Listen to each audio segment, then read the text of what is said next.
Yo soy trasplantada hepática desde el 27 de junio de 2022. He tenido cáncer y fue una emergencia oncológica. Ese cáncer se fue cargando mi hígado. El 26 de junio de 2022 a las 2 de la tarde me llamaron. 10 minutos te llamamos y si lo tienes todo controlado, el hígado es para ti. La operación duró 14 horas. Eso, al abrir dijeron, ya estamos abiertos, hay que limpiar, volver a meterme en quirófano. Un dolor horrible, porque al final las costillas me las tuvieron que abrir durante 14 horas. Me choqué, tuve un shock hipovolémico y empezaron a entrar enfermeros. Yo pensé que de ahí no salía. Tomar las constantes, poner la atención, dolores de barriga señalizados y muy fuerte. Decidieron operarme. Me perforé iliostomía, una infección. Por eso me dolía tanto. Ahí es cuando tú te das cuenta que lo que ellos quieren realmente es sacarte adelante, que salga de ahí y que todo vaya bien. Y yo me di cuenta de decir, estoy en las mejores manos.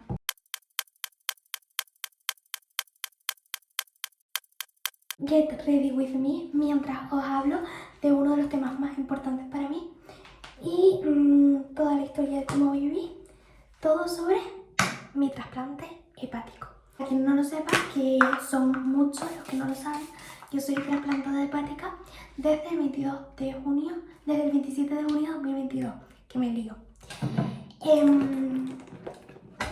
Para que entendáis todo esto muchísimo mejor, lo primordial es ponerlos en situación a todos. Y bueno, yo, aunque ahora me veis súper bien y súper normal, yo he tenido cáncer y uno de ellos fue un neuroblastoma bastante avanzado y fue una emergencia oncológica que yo subiré un vídeo contándolo, pero que debido a ese cáncer mi hígado se fue, ese cáncer se fue cargando mi hígado a tal punto de que yo estaba muy mal, aunque yo pensase que no, porque al final yo tengo cáncer desde que tengo un año. He crecido con ello y he crecido con estar malita siempre. Todos los veranos acababa en hospital, etc. Por sustos que me pegaba el hígado, prácticamente no era capaz de hacer una caminata. Estaba súper descompensada porque me metía al agua y tenía muchísimo frío todo el rato y un montón de rollo. La verdad es que todo fue una idea que tenían desde que me conocieron en el Hospital de la Paz de Madrid, que obviamente ese hígado no estaba bien y que había que hacer algo, pero no era viable, ya que tenía el carcinoma papiliar de tiroides, que fue otro cáncer que tuve, activo. Al tener un cáncer activo, no es viable hacer un trasplante. ¿Por qué? Porque no se puede hacer trasplante con cáncer activo. ¿Por qué tomaron la decisión, aún teniendo aún yo este cáncer? Bueno, la decisión la tomaron porque estaba controlado, estaba bastante dormido, no daba esa guerra y tomaron el riesgo, por así decirlo, de decidir que era viable un trasplante porque era necesario por salvarme a mí. Os explico. A mí me dijeron, me hicieron también pruebas para hacer un shunt de res, que es otra forma pues de intentar arreglar el hígado, pero eso sí que no era viable, así que al final cogieron la opción de un trasplante. Pausa necesaria para contar que todo esto que cuento de cuando intentaban el trasplante fue en un transcurso de muchos años. Fue muchos años lo que pasó hasta que ellos se sintieron seguros y tomaron la decisión de, oye, creemos que ahora es viable hacer un trasplante. Claramente, cuando me lo dijeron, la primera vez yo me negué totalmente, porque para mí, aunque estaba muy malita, he crecido así, entonces ese estar mal para mí era normal, aunque no lo fuese y no lo debería de ser, para mí sí que lo era. Entonces yo normalizaba estar así, es más, agradecía estar así y no estar mucho peor. Y bueno, el tiempo pasó y un día me dijeron, oye, mira, que hemos hablado, nos hemos reunido y creemos que lo mejor es hacerlo porque el carcinoma papiliar de tiroides está bastante controlado y no hay ninguna contraindicación importante para no hacerlo. Por lo que, pues, entré en lista de espera. Para quien no lo sepa, tú una vez entres en lista de espera, tienes que, pues, pasar tiempo hasta que haya un órgano que cumpla todas las características, porque estás en una lista de espera, depende de la prioridad que tenga pues todo lo que tiene que tener en relación contigo, tipo de sangre y todo el rollo. Y hay gente que le tarda un par de meses, gente que tarda un año e incluso más. Incluso hay gente que por desgracia está tan malita que fallece esperando ese trasplante, por lo que a las personas que les llega es un regalo de la vida, tal y como lo fue para mí. Yo entré en lista de espera en marzo, creo, y el 27 de junio el 26 de junio de 2022 a las 2 de la tarde me llamaron del hospital. Yo recuerdo estar en mi casa, justo el día siguiente me presentaba a un examen de la 2 y recuerdo estar en mi casa. Había ese día estado toda la mañana estudiando y a las 2 de la tarde, justo cuando íbamos a comer, serían 2 y algo, me llaman y me dicen: hay un hígado para ti, te damos 20 minutos para que intentes localizar un vuelo y tenerlo todo. En 20 minutos te llamamos y si lo tienes todo controlado, el hígado es para ti. Total, que obviamente cuando mi madre me dice más el hígado, yo entré en pánico, literalmente.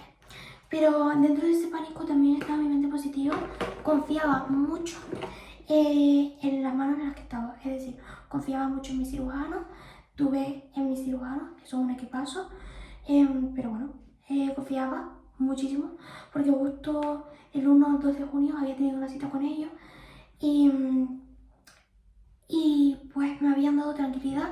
Al final me lo habían explicado todo tan bien y sobre todo yo siempre necesito que me lo expliquen a mí, porque al final ya yo soy mayor y me entero bastante porque he vivido toda la vida con eso, entonces el que me lo expliquen a mí me da más paz.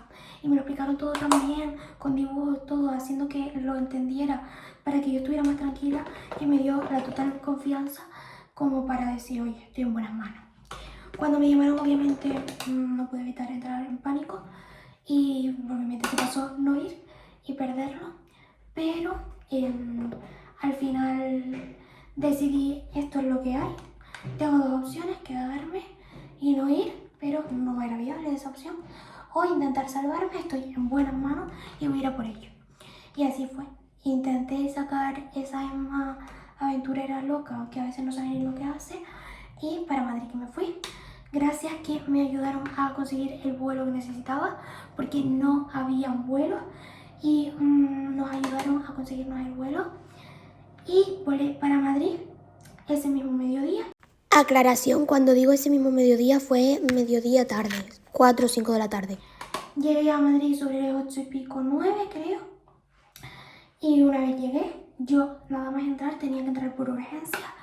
Yo vi el equipazo que había, porque era un equipazo. El ver que entras y lo tienen todo tan sumamente controlado me dio paz, y me dio esa paz que necesitaba, de decir: vale, estoy en buenas manos, o sea, no puedo dudar de que estoy en buenas manos, o sea, esto va a salir bien.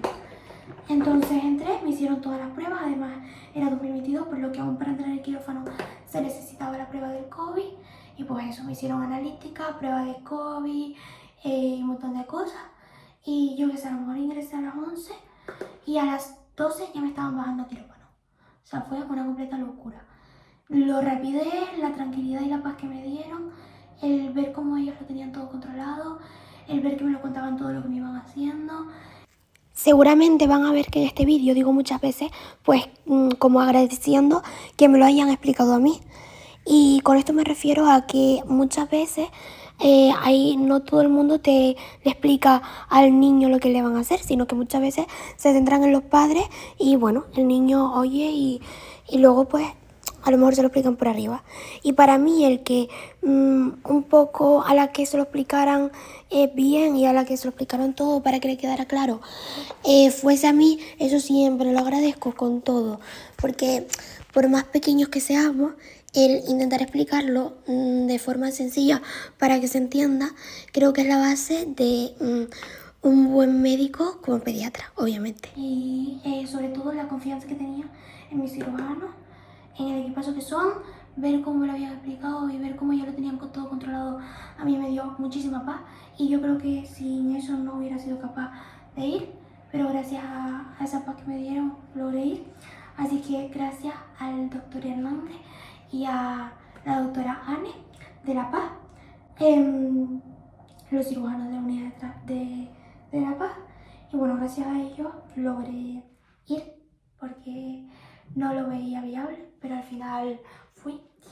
Y yo recuerdo que me hicieron todas esas pruebas y luego ya me bajaron a quirófano a las 12 y algo y me sedaron.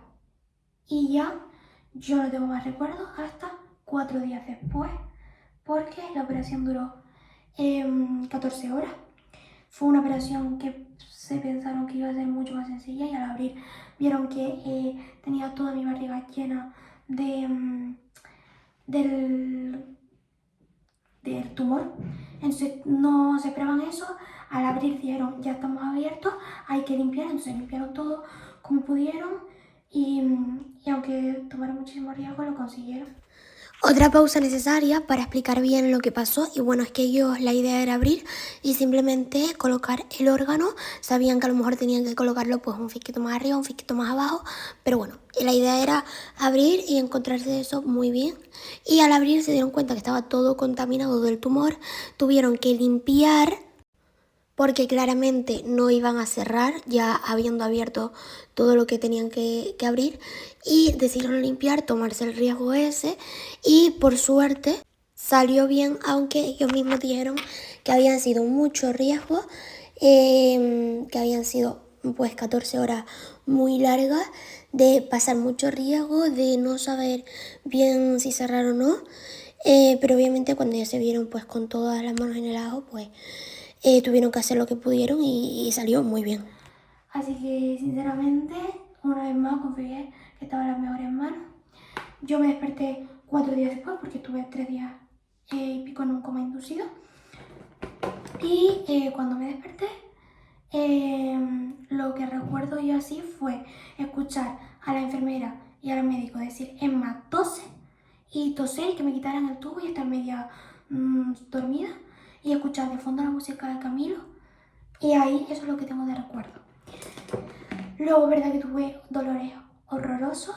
Al día siguiente o a los 2 días se pensaron en volver a meterme en quirófano porque podía haberse dejado alguna cosilla de que no hubiera cerrado bien o lo que fuese, lo cual es totalmente normal, pasa muchísimo, entonces tampoco nos alteramos tanto, pero jugué con suerte y al final no me volvieron a meter a quirófano. Poco a poco pasaba muchísimo dolor, pero un dolor horrible, porque al final las costillas me las tuvieron que abrir durante 14 horas y imaginar, o sea, al final tu cuerpo lo abren totalmente para poder meter otro órgano. No era el órgano si lo que me dolía, sino era toda la distensión que había tenido que abrir y que el cuerpo estaba todo deforme y se tenía que estar volviendo a colocar. Estuve muchísimo tiempo con muchísimo dolor, o sea, yo no me acuerdo de nada, esto es lo que me cuentan. Y bueno, así pasé, es que no me sé el tiempo, pero yo que sé, una semana y pico, 2. Todo lo que voy a contar a continuación fueron 2 meses y días, y lo voy a contar muy resumido, contando solamente una cuarta parte, porque si no el vídeo sería eterno. Y es que además tuve varias complicaciones fuertes y luego algún hilillo que se nos iba de por medio. Así que eso, ya lo digo, solamente es una cuarta parte. O a lo mejor 2 semanas en la UCI. Y al final, pues empecé a comer, la música de Camilo, Noche sin dormir de dolor horroroso. Poco a poco fui saliendo. Entre eso me pusieron un pic, tal y cual, y bueno, así. Me costó mucho, pero salí. Empecé a comer, a tolerar la comida. Eso a mí lo de tolerar la comida siempre se me da bien. y todo genial, empecé a salir poco a poco y me bajaron a planta. Eso, habrán 2 semanas que estuve en la UCI, o 1 semana y pico. Y una vez bajé a planta, en planta no llega a estar ni 1 semana.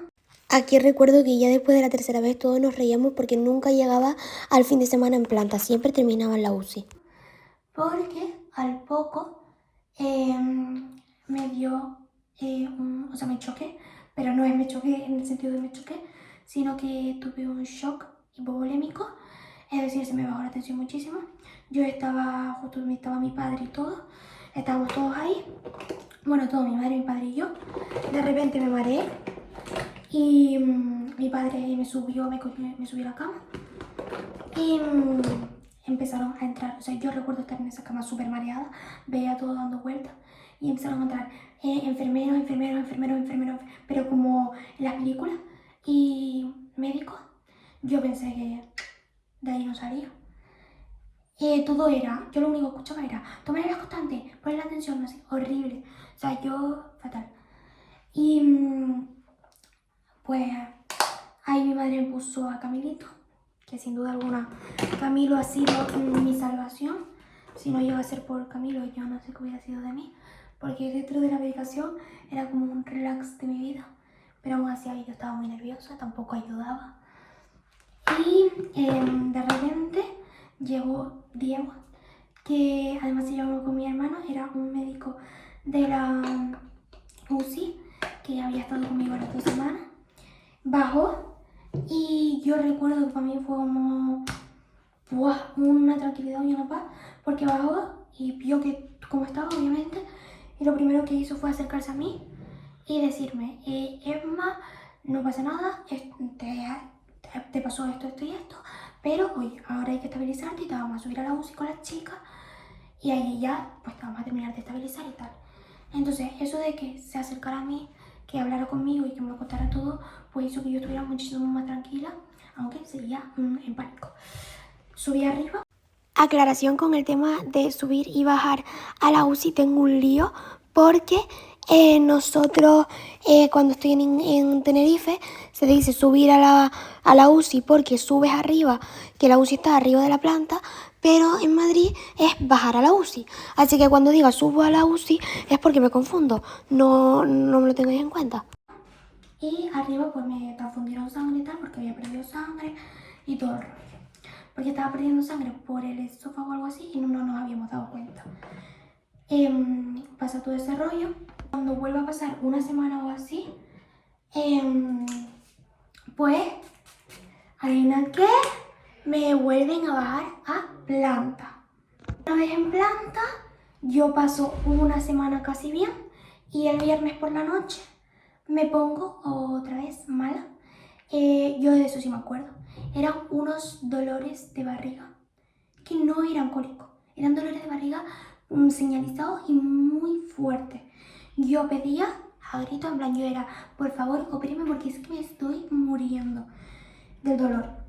Y pasé todo el fin de semana así, y creo que fue el sábado por la tarde o el domingo, no recuerdo el día, que decidieron operarme. Y ¿qué pasó? Pues que supuestamente fue como que uno de los puntos, al final me tuvieron que coser mucho por dentro, y uno de los puntos del intestino, algo así, como que se soltó un rollo de esto. Total, que me perforé y me tuvieron que hacer una iliostomía. Y es una bolsita, que yo tengo una cicatriz aquí, pero quiero enseñar, ¿vale? Es esta cicatriz y es una bolsita que me pusieron ahí, donde todas las heces y todo iban hacia esa bolsa. Al principio yo recuerdo despertarme de la operación, verme y decir, mamá, tengo un órgano fuera. Y luego ya me lo explicaron, que claramente no era un órgano fuera, sino que era que me habían cogido el intestino y me lo habían sacado por fuera porque tenía que como que recuperarse por ahí. Con esa bolsa estuve todo el ingreso, que duró el resto. Y ese ingreso yo recuerdo mucho más relajado, verdad que también pasé mucho dolor, porque había, pues al final había sido no me sale el nombre, una infección, había tenido una infección, por eso me dolía tanto. y estuve con muchísima medicación para el dolor tal y cual. Ahí tengo que agradecer al equipazo que hay porque me maquillaban, me hacían de todo en el pelo, me pintaban las uñas durante toda la estancia en la UCI, eran unas cracks. Tengo que nombrar a muchísimas personas que formaron parte, pero Bea, enfermeras, montones. Me acuerdo de Bea, había un enfermero, Gonzalo, que era el que decía, esta es la niña de Camilo, porque yo era día y noche con los dolores, con el móvil, mi móvil, Spotify, la lista de Camilo, la de This is Camilo, pues debajo de la almohada, en bucle, toda la noche, en bucle. Entonces él siempre decía, es la niña de Camilo, tal cual. Y pues al final esos pequeños detalles de te maquillaban, de tal, hablaban contigo. Me acuerdo pues Miguel, que era otro médico que me sacaba pues en silla de ruedas a que me diera la luz, porque en la UBI donde estaba no me daba la luz. Y así, pues al final, yo qué sé, Diego, que perdiera 15 minutos para venir a jugar conmigo al ajedrez, al tren raya, o un médico que no me acuerdo de su nombre, pero también era un amor y venía a jugar al rumi conmigo, que son cosas que no tienen que hacer, igual que maquillarnos y tal, y lo hacen. Y ahí es cuando tú te das cuenta que lo que ellos quieren realmente es sacarte adelante, que salgas de ahí y que todo vaya bien. Entonces yo creo que ahí fue que yo me di cuenta de decir, estoy en las mejores manos. Y se me quedan miles de personas atrás. María, había otra enfermera que creo que se llamaba María. Tengo caras de muchas, pero que no me recuerdo bien el nombre. Madre mía, qué calor tengo. Hay muchísimas personas que se me están quedando atrás porque son un equipo gigante. Pero de verdad fueron claves en mi recuperación. Luego de ahí yo bajé ya a planta y una vez en planta ya ahí ya empecé a mejorar muchísimo. Pues vinieron mi familia a verme tal cual y ahí yo ya empecé a mejorar muchísimo. Y recuerdo había una enfermera que se llamaba Irene, que fue súper buena, jovencita, está súper buena conmigo. Los hepatólogos, o sea, hay un equipazo gigante. Todo lo tienen más que calculado. Yo recuerdo que el doctor Hernández, que fue mi cirujano, junto con un equipazo que hay detrás, y Anne, dijeron, esto va a ser entre un mes y medio y 2 meses, y lo grabaron, fueron 2 meses y 2 o 3 días más. O sea, lo tienen todo calculado al milímetro, nada se les sale de... O sea, de verdad, son un equipazo, lo hacen todo lo mejor posible. Entonces, yo creo que eso, pues, es clave en la recuperación, o al menos en la mía. El ver que estaba en buenas manos, ver que estaba segura ahí. Se me van a quedar 1.000.000 de personas por detrás. A Pedro, el que lleva todo esto de la UCI, es que se me van a quedar miles de personas. Pero bueno, eso. Mil gracias, porque pues gracias a ellos estoy así de bien. Y obviamente también agradecer a la Fundación Pequeño Deseo, que con todo lo que pasé con Camilo, después de un tiempo, yo fui a Madrid de sorpresa, engañada, y conocí a Camilo y fui a un concierto, que eso fue lo mejor. Así que mil gracias. Esto solamente un mini resumen de todo 2 meses y pico, que fue una locura. Ya os iré contando más y ya os iré explicando más cosas puntuales, pero fue una completa locura. Aunque siempre digo, fue la mejor locura de mi vida.